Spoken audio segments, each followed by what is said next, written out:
Hello class. In the last class we discussed in details about the internet protocol version 4, that is IPv4. Now in this session we shall be sharing about the IPv6, that is internet protocol version 6. According to your syllabus, there is not much about the IPv6. Whatever is required, only that much we will discuss about the IPv6. We have seen in the case of the IPv4 that the size of the IPv4 address is 32 bits, right? So by using a 32-bit address, the address space, or say the maximum number of addresses which can be allocated, which can be used, is 2 raised to power 32. Now with the increase in the number of internet users, what was observed was that there was a shortage of the IP addresses, or this is also known as the problem of address depletion, and therefore it was felt to increase this address space. And with that kind of objective, this protocol called IPv6 came into picture. IPv5 also came in between, but that disappeared, and practically IPv6 has actually come up. So we shall see over here that according to IPv6, basically we can see what are the main features of the IPv6, or we can say the main advantages of IPv6 over IPv4. So these advantages are mentioned over here. The first objective, which is the most important one, is the larger address space. This IPv6 supports a larger address space as compared to IPv4. As we can see here that the size of an IPv6 address is 128 bits. It is 128 bits long compared to 32 bits in IPv4. So we can see the kind of difference.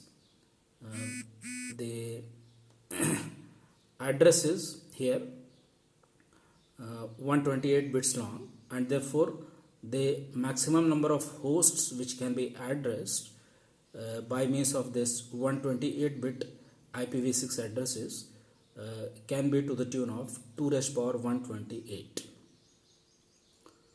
So this can be understood very easily that the address space supported by IPv6 is really very large as compared to the earlier 32-bit address in IPv4. So this clearly tells us about what is the kind of address space which is supported by IPv6. With this main advantage of IPv6, now we can see some of the other advantages also of IPv6.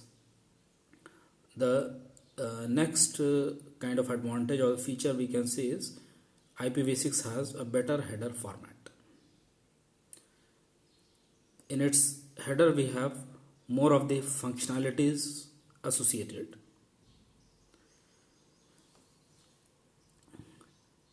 The functionalities,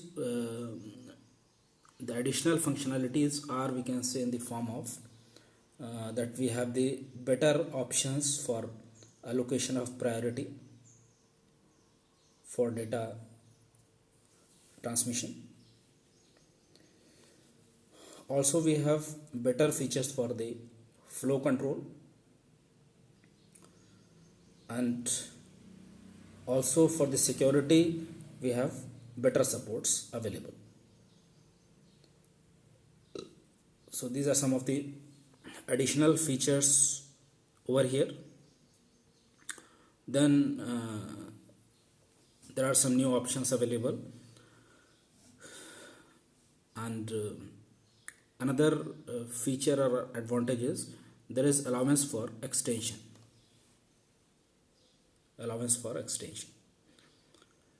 This means that the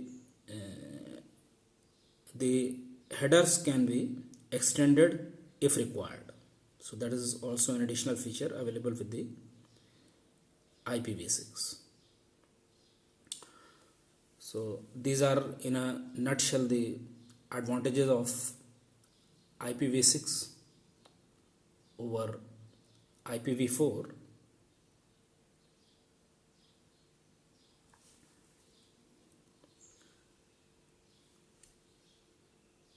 Right. Now let us see about what is the kind of the IPv6 address. The IPv6 address, we will see the format of the IPv6 address, rather how it is represented, that we shall see. An IPv6 address we have seen is of 128 bits long. It is 128 bits long. This consists of 16 bytes or octets. So say for example in this given example we can see that there is this 128 bits long address taken. 128 bits means 16 bytes, or we can say 32 hexadecimal digits. Fine. Say in this example we have got this address represented by certain bit pattern. Now since this is a 128 bit long address, there should be a notation which is easy for the users. As we have seen in the case of the IPv4 addresses, the notation used was dotted decimal notation. Here in the case of the IPv6 address, the notation being used is hexadecimal colon notation. So let us see briefly how this notation is represented.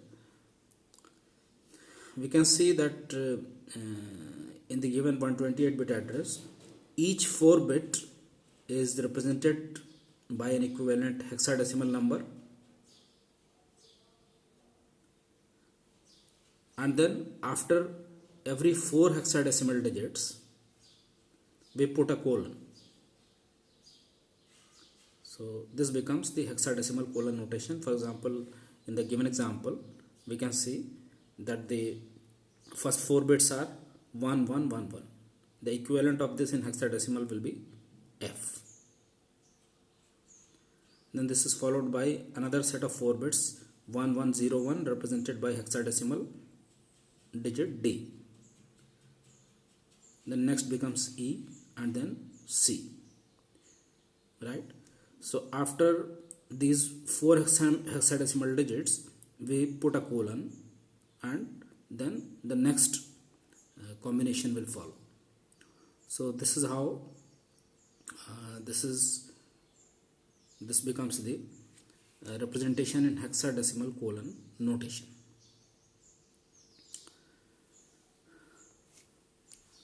Right, so this gives an idea about that how the notation is used. The next thing what we see over here about the IPv6 address is the address format. The address format can be seen as we have in this 128 bits long address, two parts there basically. The first part being type prefix, and the second part is called the rest of the address, both being variable in size. So this becomes the typical kind of the format of an IPv6 address. Now in this format we can see briefly what this type prefix means. This type prefix means this defines the purpose of address. For example, provider based unicast address or multicast address, broadcast address, etc. The purpose of address is encoded here in the type prefix, and this is followed by the rest of the address. Fine, so this is briefly what is required to be known.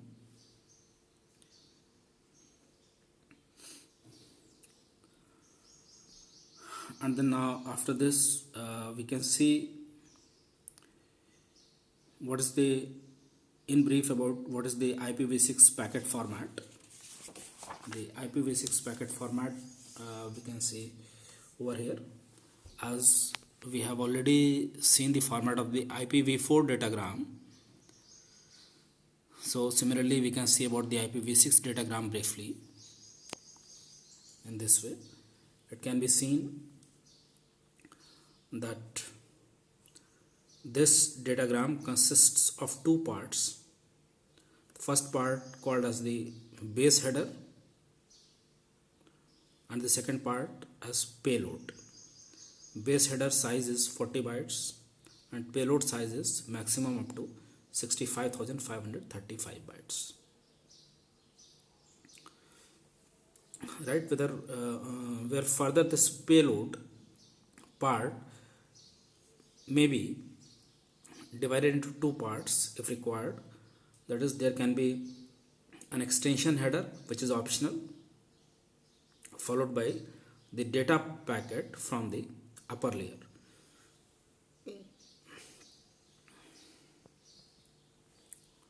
Now let us explore what do we have in the base header of the IPv6.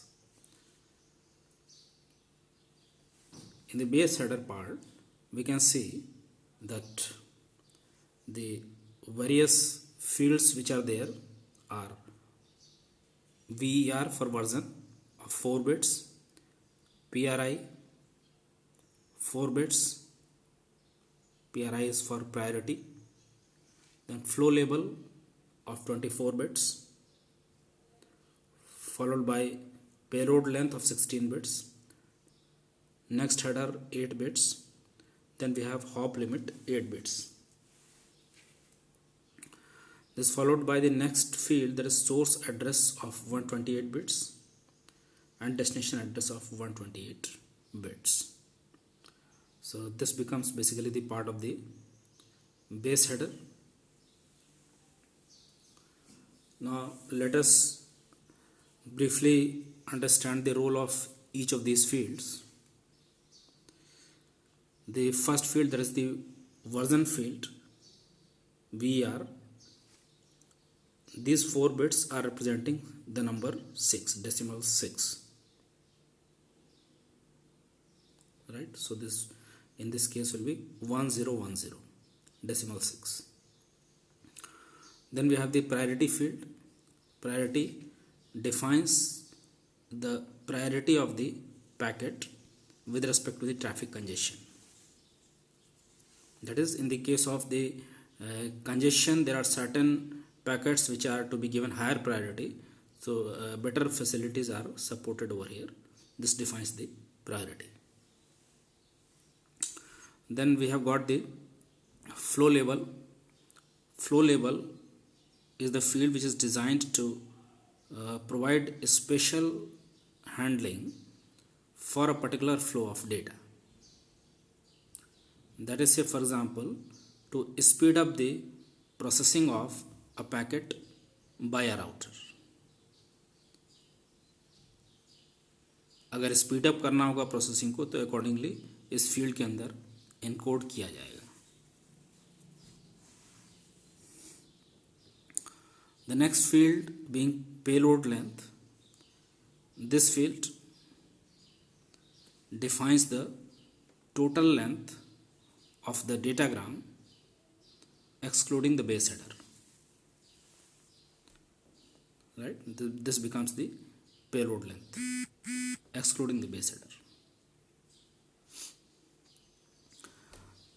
Right. The next field is named as next header. This next header field defines the header that follows the base header in the datagram. Therefore, if it is required, a next header can be defined. Else, it may not be defined. So, let us see briefly what do we have in this next header field. This next header field can be seen. The next header is either one of the optional extension headers used by IP or the header for an upper layer protocol such as UDP or TCP, etc. And accordingly, each extension header also contains this field. Following are the values of next headers. इनका code है वो हम इस यहाँ पे देख सकते हैं. For example, code 0 is used for the next header hop by hop option. 2 is for ICMP, 6 for TCP, 17 for UDP, etc. So this is how, as per the requirement, this is encoded. This field in the version 4 is called the protocol. This is similar to what we have the field protocol in the case of IPv4. Right? Then now we can see the next field, that is the hop limit. The hop limit, it has the same purpose as the TTL field, TTL, time to live field in IPv4. Basically the maximum number of hops for which the packet can live. So that is the hop limit. This is followed by the next field named as source address. This source address is the internet address that identifies the original source of the datagram. And similarly, we have the next field as the destination address, which usually identifies the final destination address.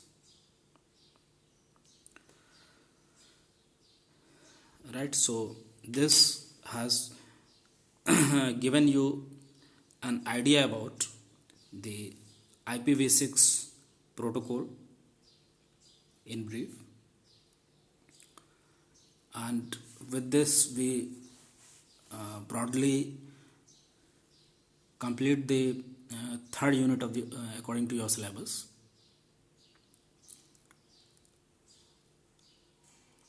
And therefore in the next video I'll be sharing about the fourth unit of your syllabus. Thank you.